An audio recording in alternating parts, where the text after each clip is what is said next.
us in Philadelphia.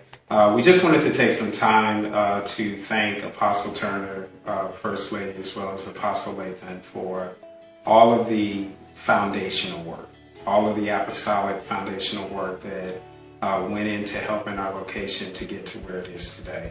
I just wanted to take a few moments just to recap 2014 and some of the things that we've been able to accomplish, just some highlights, and then talk about 2015 and what that looks like for us. In 2014, I think the best way to characterize that year is outreach.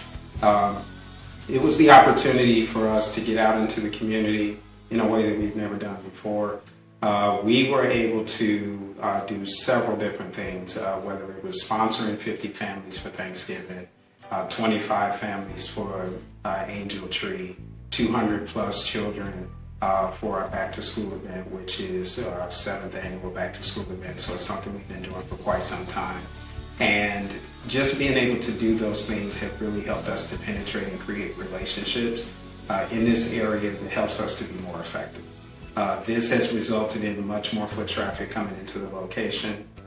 In addition to that, it's allowed us to build relationships with businesses. If we talk about our strategic partners, we're talking about Macy's, we're talking about Wawa, we're talking about major companies, Wells Fargo, all of these different companies that have partnered with us at different areas at times throughout the year to help us to be more effective because we really have a heart for our community. We were told that one of the things that we are focused on is on the single parents. And so we've taken time out to really target our people groups, such as single parents, such as the youth, and really begin to penetrate and impact every aspect of society, like our mission talks about, including the municipality, marketplace, and the ministry.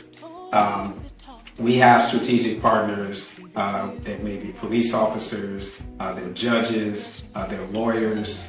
We've had all kinds of different vocations that have stepped in at different points, artists that have come in. We've had a movie filmed here in our Philadelphia location. So we are really getting out into the community and creating strategic partnerships that are allowing us to be successful. When we look at another aspect of 2014, you got to talk about development. We have all of our staff members on job descriptions that help them to understand exactly what it is that they're going to be held accountable for, talks about their specific area and space in the ministry and what they bring to the table and what they contribute as we do church as a team. Another thing is that we offer feedback every 90 days where the leadership team sits down with the individuals and talk to them about the strengths and opportunities, things that they've done very well, things that they need to improve on, and what we can do in order to help them to be successful. That is a huge part and a huge thing for us because one of our values here is leaders personally coach, develop, and recognize future leaders. And so we want to be able to not only identify next day leaders, but then really put them on a path for success to help them to be successful in their life assignment. As we look forward into 2015, we're going to be doing much of the same. The other thing, though, is that we're going to be going into some areas, new territories that we've never done before. He that's faithful in little shall also be ruler over much. And so because we have focused on outreach in a small capacity, learning how to manage that, learning how to manage events to be successful, now we're prepared to go into new areas. One of those areas is going to be an after-school program that is going to be focused around what we call STEM, and that is science, technology, engineering, and mathematics, to also include a secondary language such as Spanish.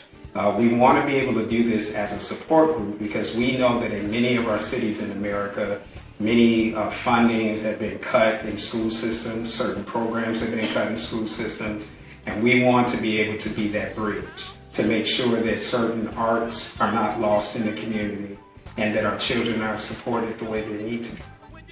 I like the aspect of support when it comes to our after-school program because it's going to help us to really build relationships. So we now sponsor a specific school that allows us to have our back-to-school program, but also helps us to minister to the needs of children that have to do in the areas of kids who are going home without food at the end of the day. And so us being able to couple the experience that we've had working with food pantries to be able to supply food that those children will be able to take home so that they won't go home hungry. Another thing is funding. And so we're going to be really focused around grants in 2015. And what that basically means is that we're going after very large government grants that are going to allow us to be able to do outreach on a higher level. And so we are really excited about being able to do that, and we're very confident in our strategy. This is represented in 25 to 40 hours of training that our leaders have gone through in 2014 in various different grant programs to help us to understand what that looks like, how to apply, and then how to manage a grant program. And so we're very confident in the strategy that we have for this year. And so again, we want to thank you for all of the support that doesn't just stop in what you've done in the past, but what you'll continue to do in the future. And all of the things that you've done. Apostle, we would not be here if it weren't for you. First Lady, we wouldn't be here if it wasn't for you. And certainly Apostle Lathan, we wouldn't be here if it wasn't for you. Thank you for that bridge and support and foundation. You've taught us over the years, no man is a success alone, no man is a failure alone. So we understand that all the success that we're experiencing is because of you. So thank you. So on behalf of Liberty Temple West in Philadelphia, we want to thank you, Elder Rhonda, all the saints that are here. We love you guys, and we'll see you at Convocation.